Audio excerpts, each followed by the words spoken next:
Breezes move through the moss-laden oak trees as guests wind their way down the dirt path at Hofwyl-Broadfield Plantation. The peace and quiet alone is enough to draw visitors to the State Historic Site, a former plantation in North Glynn County. The history is another. A rice plantation operated on the property, beginning in the early 1800s. The current house was constructed in the 1850s after the original structure was destroyed. Today, the site is operated by the State Department of Natural Resources State Parks and Historic Sites Division and manned by dozens of dedicated volunteers. Those who have become associated with the property love it.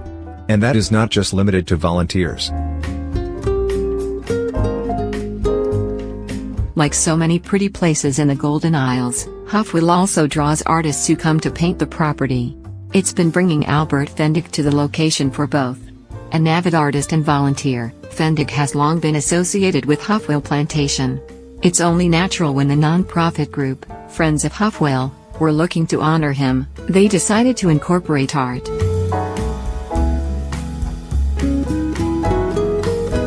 The event, which takes place in early April, draws dozens of artists who enjoy finding new ways to express their vision.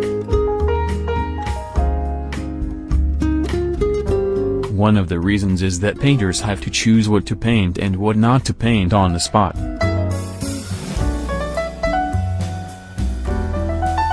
It's a great way to celebrate Hofwyl and to also network with other artists who are really accomplished locally and some nationally, he said.